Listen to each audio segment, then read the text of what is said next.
क्या गुरु में आपका एक बार फिर से स्वागत है। आज हम बात करने जा रहे हैं इस वीडियो में राज्य पुनर्गठन आयोग अ, इसके संदर्भ में कि इसकी आवश्यकता क्यों पड़ी और जो भारत के राज्य और केंद्र शासित प्रदेशों का जो इस समय आप देखते हैं प्रारूप देखते हैं कि किस तरह से कब परिवर्तित हुआ और ये प्रारूप कब बना। तो जब भारत की स्वतंत्रता की बात आई उससे पहले क्या था कि लगभग ये 21 प्रांत हुआ करते थे जो अंग्रेजों के समय की बात है या कि सूबे होते थे जिसके अंदर पूरा का पूरा पूरा का पूरा शासन जो था वो अंग्रेज कर रहे थे।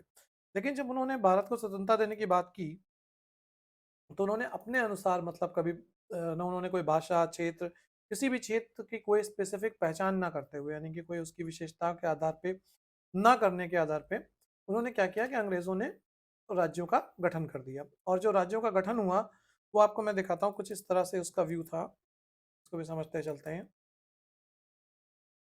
तो जो उस समय भारत का प्रारूप था वो कुछ इस तरह से आया आपके पास। ये देखिए ये इस तरह का जो है भारत का 1951 में जो एडमिनिस्ट्रेशन था वो कुछ इस तरह से हुआ करता था। ये जम्मू कश्मीर है आप देख रहे हैं। पंजाब कुछ इस तरह से पूरे में फैला हुआ था क्षेत्र था यहाँ पे। उसके बाद आपका ये जो है ये दिल्ली का क्षेत्र था, ये उत्तर प्रदेश है, ये बिहार है, मध्य प्रदेश है, आप यहाँ देखें ये उड़ीसा है। ये पूरा का पूरा क्षेत्र मद्रास कहलाता था। ये पूरा क्षेत्र बॉम्बे जो था ये बॉम्बे कहलाता था।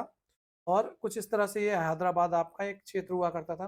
तो काफी ज्यादा जो उस समय का एक परिदृश्य था या जो बना हुआ क्षेत्र यहाँ पे देखिए आप ये पूरा आसाम का क्षेत्र हुआ करता था।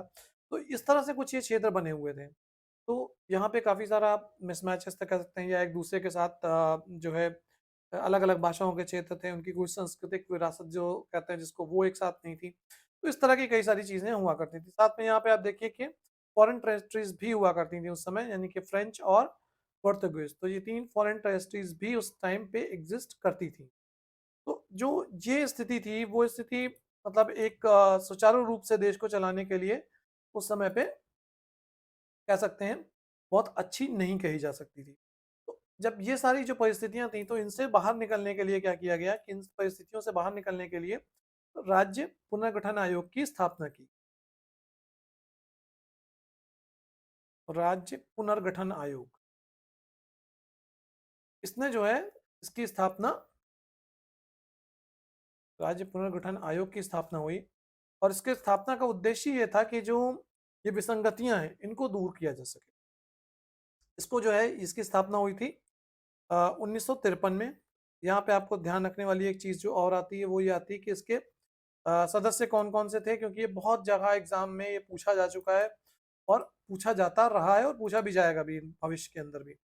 तो ये भी थोड़ा-सा हमें यहाँ पे ध्यान रख के चलने वाली चीज़ है। यहाँ पे इसके थे उस टाइम जो न्यायाधीश थे फजल अली। फजल अली इनके अध्यक्षता में हुई थी। ये 3 सदस्यीय कह सकते हैं 3 सदस्यीय ये ग्रुप था या 3 लोगों का एक समूह था जिसके अंतर्गत 3 सदस्य थे इसके जिस आयोग के अंदर। तो जब राज्य पुनर्गठन आयोग की स्थापना की गई इसका कार्य ही ये था कि जो भाषाई आधार के ऊपर या कौन सी इसकी क्या ऐसी रिकमेंडेशंस आ सकती हैं जिसके बेसिस के ऊपर आपके राज्यों का बंटवारा किया जाए यानी कि अलग-अलग राज्यों को की पुनः स्थापना की जाए जिसको हम कह सकते हैं वो करने के लिए यहाँ पे राज्य पुनर्गठन आयोग की स्थापना की गई। उसके अध्यक्ष थे आपके फजल अली। ये आपको हमेशा ध्यान रखना है न्यायमूर्ति फजल अली जो थे वो इसके अध्यक्ष थे। उसके अलावा हृदय नाथ कुंजरू ये नाम है कुछ आपको जो याद रखना है आपको कुंजरू और के एम पनिक्कर। के एम पनिक्कर। तो इन 3 लोगों के सदस्यों के आप कह सकते हैं इस आयोग की स्थापना हुई थी और इसके आधार पे इन्होंने अपनी एक पूरी एनालिसिस की। उसके बाद जब इनकी रिपोर्ट थी विश्लेषण के बाद वो विश्लेषण रिपोर्ट आपकी 1955 में आई है। 30 दिसंबर 1955 ये डेट्स याद रखिएगा। 30 दिसंबर को इन्होंने रिपोर्ट दी है। जो आयोग की स्थापना हुई थी वो 22 दिसंबर 1953 को हुई थी। 22 दिसंबर 1953 में 1953 22 दिसंबर में इसकी स्थापना हुई थी। 30 दिसंबर 2000 1955 को इन्होंने अपनी इसकी रिपोर्ट दी। तो अब जब रिपोर्ट आई तो रिपोर्ट के बाद ये डिसाइड हुआ कि इसके अंदर कौन-कौन से राज्य बनाए जाना चाहिए, राज्यों का जो बँटवारा है वो किस देश पे किस बेसिस पे होना चाहिए या क्या इसका प्रारूप होना चाहिए। तो जब वहाँ पे नए राज्यों का जो निर्माण किया गया तो यहाँ पे आपके 14 राज्य और 6 केंद्र शासित प्रदेश आए। उस समय के अनुसार 14 राज्य और 6 केंद्र शासित प्रदेश आए और उसके बाद फिर ये तो 1956 में था, लेकिन 1956 के बाद आपका जब 1960 के बाद इसका दूसरा दौर शुरू हुआ, यानी कि जो राज्यों का पुनर्गठन था वहीं पे आपका कह सकते हैं स्टॉप नहीं हुआ। तो वो क्या हुआ, वो आपका दूसरा दौर आया 1960 के टाइम, जहाँ पे महाराष्ट्र आपका जो पहले बम्बई, जैसे भी हमने बताया कि एक बम्बई हुआ करता था, अभी महाराष्ट्र में मुंबई के नाम से इसको जानते हैं हम लोग, नाम चेंज हुआ है। तो ये जो राजधानी थी इस पूरे राज्य को बम्बई कहा जाता था। इसी तरह से जो चेन्नई है वर्तमान में, ये पूरा राज्य होता था। तमिलनाडु का जो क्षेत्र है, हैदराबाद का जो क्षेत्र है इस समय, या आंध्र प्रदेश जिसको हम कहते हैं, उसका जो क्षेत्र है, ये पूरा क्षेत्र जो था इसको मद्रास राज्य कहा जाता था। तो इस तरह से जो राज्य थे उनको अलग अलग किया गया। इसी में जो 1953 में ही, ये तो पुनर्गठन आयोग से पहले एक चूंकि इस तरह का काफी सारा वहां पे भाषाई तौर पे विवाद देखने को मिला मद्रास के क्षेत्र में, तो आंध्र प्रदेश जो था वो आंध्र प्रदेश अधिनियम एक लाया गया भारत सरकार के द्वारा। इसमें क्या हुआ, आंध्र प्रदेश अधिनियम कहते हैं उसको। आंध्र प्रदेश अधिनियम के अंतर्गत 1953 में ही आंध्र प्रदेश को एक अलग राज्य बना दिया।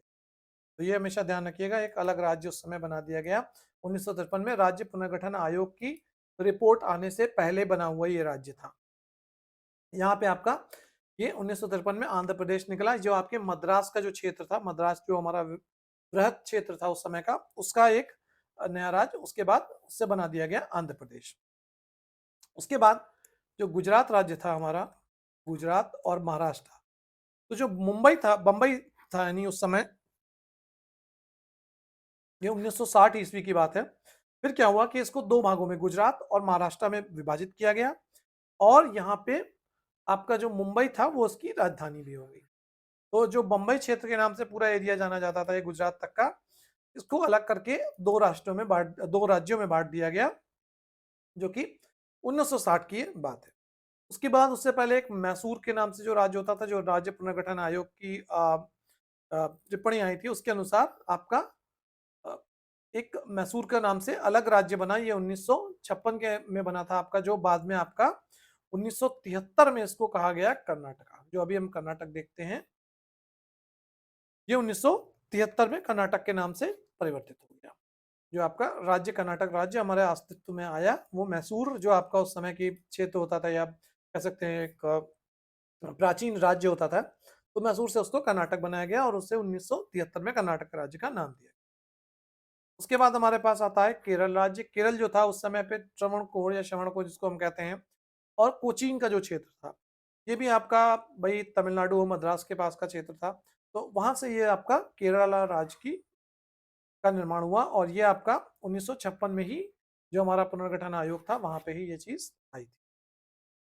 1962 में अगर हम चाहते हैं थोड़ा सा और आगे बढ़ते हैं, तो 1962 के क्षेत्र में आपका नागालैंड के लिए एक राज्य अधिनियम आया और 1962 में आपका नागालैंड को असम जो राज्य होता था हमारा पूर्वोत्तर का राज्य, वहां से आपका एक असम अलग एक राज्य बना दिया गया, कुछ क्षेत्र को लेके असम के राज्य बने।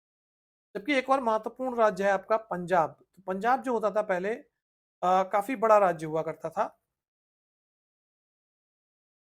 पंजाब काफी बड़ा राज्य था, जिस पंजाब राज्य को उस समय तीन क्षेत्रों में बेसिकली बांटा गया। एक जो आपके पर्वतीय क्षेत्र थे जो हमारा हिमाचल बन गया, दूसरा जो हरियाणवी भाषा बोलने के क्षेत्र थे उनको आपका हरियाणा बोल दिया गया, जो कि आप कह सकते हो हिंदी भाषा मुख्य रूप से थी, और जो क्षेत्र पंजाबी भाषा के मुख्य क्षेत्र से थे वो आपके यहाँ पे पंजाब के अंदर बनाया गया। तो यानी कि तीन क्षेत्रों में आपका 1966 में पंजाब, इसको कहते हैं पंजाब पुनर्गठन अधिनियम, पंजाब पुनर्गठन अधिनियम 1966। तो यहाँ पे क्या हुआ कि आपका ये तीन क्षेत्रों में इसको बांट दिया गया। देखिए राज्यों का पुनर्गठन करने के कई सारे रीजंस भी होते हैं। जैसे अभी आपने कुछ समय पहले लगभग 2000 के आसपास भी हम उसके बारे में भी आगे बात करेंगे, उत्तर प्रदेश में देखा आपने कि उत्तर प्रदेश में जो था उत्तर प्रदेश के क्षेत्र को 2 भागों में बाँट दिया गया, उत्तराखंड या उत्तरांचल और उत्तर प्रदेश। उसका रीज़न क्या था कि अगर कोई कुमायूँ गढ़वाल या कहीं ऐसे क्षेत्र में रहता है, जहाँ से उसको उत्तर प्रदेश की राजधानी लखनऊ तक जाने में लगभग 1 दिन या 2 दिन का समय लगता है। तो उसके लिए कोई भी ऐसा कार्य है, जैसे उसको हाई कोर्ट में जाना है, उसको किसी प्रशासनिक कार्य के लिए जाना पड़ता है उस देश प्रदेश की राजधानी तक, तो वो उसके लिए एक सुचारू रूप से जा पाने वाला कार्य नहीं होता है। तो ये भी एक बहुत बड़ा रीज़न होता है कि अगर आप कोई भी क्षेत्र में रह रहे हैं और वो बहुत ही सुदूर है आपके राजधानी क्षेत्र से या उसके केंद्र से जो आपका राज्य है, तो इसलिए भी छोटे-छोटे राज्यों में इसका विभाजन किया जाता है, बड़े राज्यों का या बहुत बहुत बड़े राज्यों का, जिससे कि वो सबको सुचारू रूप से सारी सुविधाएँ उपलब्ध कराई जा सके। या इसको दूसरी परिप्रेक्ष्य में कहा जाता है कि उससे उसका विकास भी तेज़ी से होता है, अगर आपका सही प्रकार से किया गया है। तो हिमाचल राज्य जो था वो आपका पंजाब जो आपका यहाँ पे था 1966 में, तो पंजाब और हरियाणा में आपका बनाया गया था, यानी हरियाणा पंजाब पुनर्गठन अधिनियम में आया था। और उसके बाद जो आपका हिमाचल प्रदेश था, हिमाचल प्रदेश उस टाइम एक संघ राज्य क्षेत्र था, उस जो बाद में हिमाचल राज्य अधिनियम आया 1970 में। और 25 जनवरी 1971 को ये आपका संपूर्ण राज्य बन गया, संपूर्ण राज्य का इसको दर्जा दे दिया गया हिमाचल प्रदेश को। तो अब हिमाचल प्रदेश समय एक वर्तमान में बहुत ही फेमस पहाड़ी क्षेत्र है, यह हिमालय का क्षेत्र है। 1972 में ही उसके बाद आप देखेंगे तो हमारा मेघालय, मणिपुर और त्रिपुरा 3 हमारे जो प्रमुख नॉर्थ ईस्ट के छोटे राज्य हैं, हमारे ये 3 प्रमुख राज्य हैं, तो ये वहाँ पे अस्तित्व में आए, ये 1972 के अंदर आए हैं। 1972 में आपके तीनों मणिपुर, मेघालय और त्रिपुरा, ये तीनों आपके बन गए। फिर उसके बाद एक प्रमुख आता है सिक्किम, ये थोड़ा-सा बहुत ही प्रमुख राज्य है हमारा और चाइना बॉर्डर से मिला हुआ भी है। तो यहाँ पे सिक्किम को 35वें संविधान संशोधन, ये आपको याद रखना है, 35वां संविधान संशोधन जो हुआ था, उसके अंतर्गत ये आपका सहयोगी राज्य बना 1974 के अंदर 1974 में। और 36वां जो संविधान संशोधन विधेयक था, उसमें इसको पूर्ण रूप से राज्य बनाया गया। तो ये बहुत बार एग्जाम क्वेश्चन में पूछा जाता है कि सिक्किम या किस देश, किस राज्य को किस संविधान संशोधन के अंतर्गत इसको बनाया गया है। ये कभी-कभी मैचिंग के भी क्वेश्चन आते हैं। 26 अप्रैल 1975, ये याद रखिएगा, 26 अप्रैल 1975 को 36वें संविधान संशोधन विधेयक के अंतर्गत इसको भारत का एक राज्य का दर्जा दे दिया गया। उससे पहले इसको सहयोगी राज्य का दर्जा दिया गया था 1974 में 35वें संविधान संशोधन विधेयक के अंतर्गत। ये कुछ इसकी जो पूरी की पूरी अभी आप कह सकते हो कि एक प्रारूप चलता रहा, या ये जो अभी वर्तमान में हम भारत का नक्शा देखते हैं, वो नक्शा एक दिन का नहीं बल्कि वो समय के अनुसार परिवर्तित होता हुआ है। उसके बाद जो हमारा राज्य था मिजोरम, मिजोरम राज्य ये आपका 1986 में आया है, 1986 में आपका मिजोरम राज्य बना है। अरुणाचल प्रदेश में जो राज्य था, पूर्ण राज्य पहले ये नहीं था, भारत का भाग था, पूर्ण राज्य नहीं था, ये पूर्ण राज्य 1987 में बना है अरुणाचल प्रदेश। ये भी आपको ध्यान रखने वाली चीजें हैं, क्योंकि अरुणाचल प्रदेश भी चाइना बॉर्डर से लगा हुआ एक हमारा क्षेत्र है। गोवा भी आपका भारत का पहले भाग भी नहीं था, यहाँ पे पुर्तगाली राज्य था। उसके बाद 1987 में इसको भी पूर्ण राज्य का दर्जा दे दिया गया। सबसे इंपॉर्टेंट जो आया है उसके बाद 2000 के टाइम पे, यानी 2000 ईस्वी के अंदर जब आपका हम पहुंचे हैं, तो 3 नए राज्य बने उस समय। और वो 3 राज्य कहाँ कहाँ से बने थे आपका? छत्तीसगढ़, जो कि मध्य प्रदेश से अलग किया गया था, ये भी 2000 में था। दूसरा राज्य था आपका झारखंड।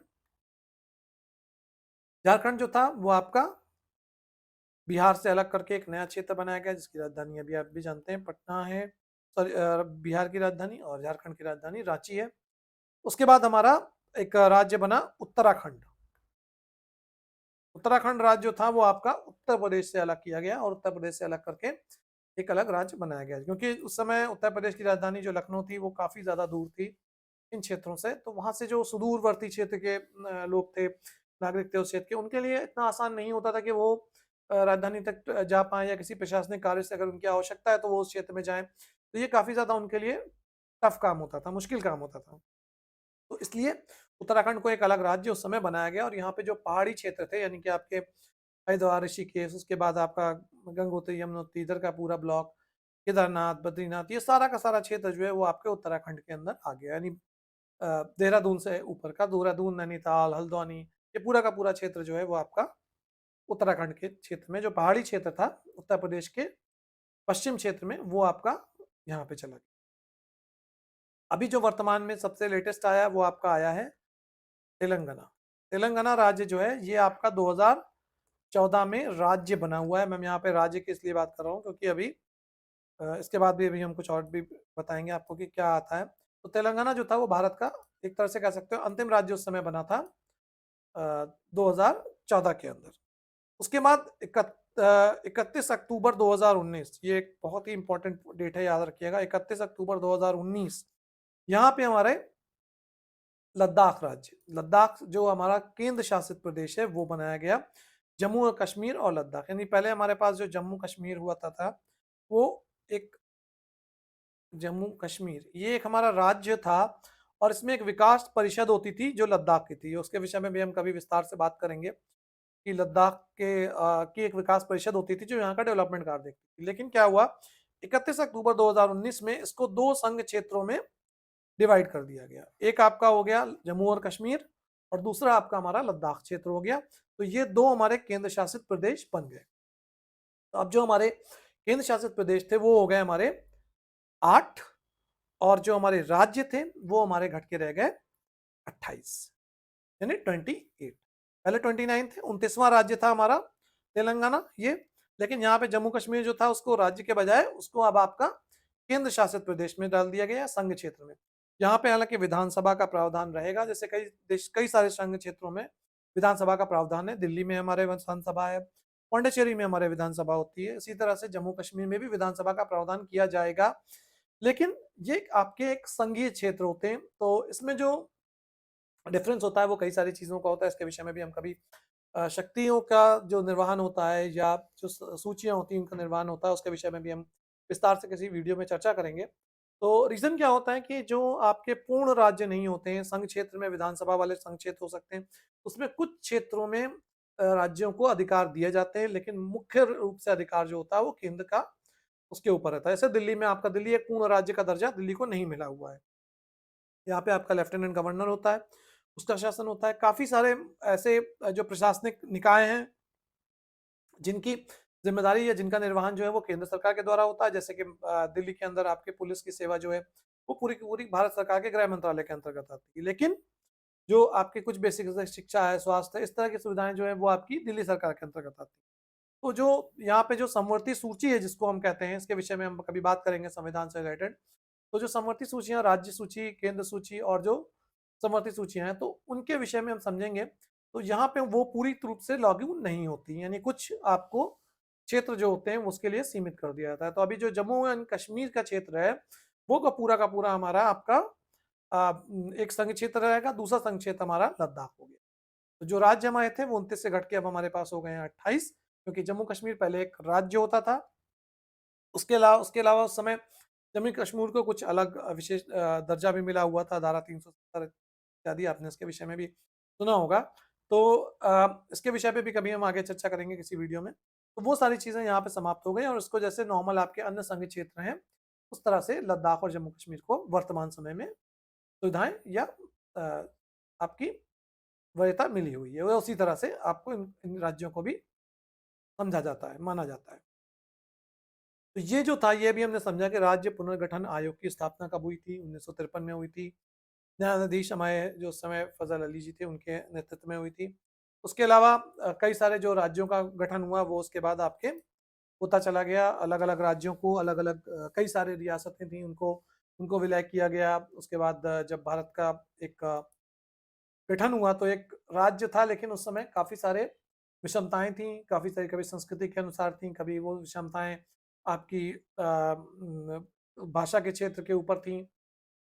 तो इस तरह से काफ़ी सारी उस टाइम पे विषमताएं थी। और जो उत्तर प्रदेश अभी जिसको हम समझते हैं जो उत्तर प्रदेश है, ये भी एक उस समय संयुक्त प्रांत पहले कहा जाता था। पहले आगरा और अवध के संयुक्त प्रांत के नाम से इसको जाना जाता था। ये काफ़ी हिस्ट्री है। मैं इसलिए आपको यहाँ पे थोड़ा सा ये बता रहा हूँ कि अगर कभी आप किसी विशेष राज्य के स्पेसिफिक एग्जाम की तैयारी कर रहे हैं, जैसे कि आप मान लीजिए बिहार के लिए बीपीएससी की तैयारी कर रहे हैं, यूपी पीसीएस की तैयारी कर रहे हैं, या अगर आप हरियाणा पीसीएस की तैयारी कर रहे हैं और आप हिमाचल पीसीएस की तैयारी कर रहे हैं, यानी प्रांतीय सेवा की, तो हमेशा उस प्रांत के विषय में जरूर जाके एक गहन अध्ययन करिएगा कि उस प्रांत का गठन कब हुआ, उस प्रांत की हिस्ट्री या उसका इतिहास क्या रहा। जैसे मैंने अभी आपको बताया कि बिहार राज्य आया, बिहार कब आया, कब बना, उसकी विशेषताएं क्या क्या थी। उत्तर प्रदेश की अगर हम बात करें तो उत्तर प्रदेश की विशेषता क्या थी, जैसे कि आगरा, अवध, संयुक्त प्रांत। उसके बाद स्वतंत्रता प्रांति के बाद इसको संयुक्त प्रांत कहा गया, या उससे पहले कहा गया, उसके बाद उसका उसका नाम बदल के उत्तर प्रदेश किया गया 1950 में। तो इस तरह की कई सारी चीजें होती हैं जो उस पर्टिकुलर राज्य से संबंधित होती हैं, जैसे कि राजस्थान है, तो राजस्थान के विषय में भी इसी तरह से आप समझ सकते हैं कि उसका इतिहास क्या रहा, वो जरूर पढ़िएगा। तो उससे आपको उस देश, उस क्षेत्र की या उस राज्य की जो परीक्षा होती है उसके अंदर आपको जो उससे संबंधित क्वेश्चन होंगे उन्हें आंसर करना बहुत आसान होगा। और कभी कभी क्या होता है कि हमारे पास जो ज्ञान होता है, हम जो परीक्षा की तैयारी कर रहे होते हैं, वो हो सकता है आपको रिटर्न में ना पूछा जाए, यानी जो आपके प्री होता है या मेंस होती है उन परीक्षाओं में ना पूछा जाए, लेकिन वो सारा का सारा ज्ञान आपका कब पूछा जाता है, वो आपका ज्ञान पूछा जाता है जब आप इंटरव्यू में जाते हैं। वहां पे कोई भी क्वेश्चन कर सकता है, कैसा भी क्वेश्चन आपसे पूछा जा सकता है। और वो क्वेश्चन में कभी कभी इंटरव्यूअर भी इस तरह से होते हैं, जो आपके पैनल होता है इंटरव्यू का, वो भी इस तरह की चीजें पूछ सकते हैं कि जो ये कोशिश करते हैं कि अगर आपसे उन्होंने एक एक्स क्वेश्चन किया, फिर वो एक्स क्वेश्चन के अंदर ही चलते डेप्थ करते चले जाएंगे, उससे रिलेटेड दूसरा पूछेंगे, उससे रिलेटेड तीसरा पूछेंगे। तो इससे क्या होता है, दो चीजें होती हैं, एक तो ये कि बंदे को, जो इंटरव्यू दे रहा है परीक्षार्थी, उसको उस क्षेत्र का कितना ज्ञान है, और दूसरा ये समझने की कोशिश करते हैं कि वो कितना सच बोल रहा था। वो भी यहाँ पे सारी चीजें पता लग जाती हैं, क्योंकि जब एक सर्टेन लिमिट के बाद आपको उसके बारे में हो सकता है उस चीज के बारे में ना पता हो, और जब वो आपको नहीं पता होगा तो या तो आप झूठ बोलेंगे या तो आप सच बोलेंगे। अगर आप सच बोल रहे हैं तो वहां पे आपका ज्ञान परिवेशित हो जाएगा, अगर आप झूठ बोलते हैं तो ऑब्वियस सी बात है, वो पकड़ लिया जाएगा कि आप यहाँ पे झूठ बोल रहे हैं। तो इसके विषय में भी हम कभी बात करेंगे विस्तार से कि इंटरव्यू के अंदर कैसे आप जा सकते हैं, किसी इंटरव्यू को पास करने के लिए क्या तरीके होते हैं, किस तरह से आपको जाना चाहिए, किस तरह से क्या क्या आप रूल्स उनके हम कह सकते हैं, नियम जिनको आपको फॉलो करना चाहिए। मिलते हैं आगे किसी वीडियो में, डिटेल में आपसे उसके विषय में और बात करेंगे। और अगर आपने अभी तक हमारे चैनल को सब्सक्राइब नहीं किया है तो सब्सक्राइब करिए, जिससे कि आपको जो हमारे लेटेस्ट वीडियो हैं वो मिलते रहें। और शेयर करिए अपने दोस्तों में भी शेयर कर सकते हैं, फ्रेंड्स में शेयर करिए, जिससे उनके पास भी ज्ञान का विस्तार होता रहे। मिलते हैं नेक्स्ट वीडियो में। Thank you so much. धन्यवाद।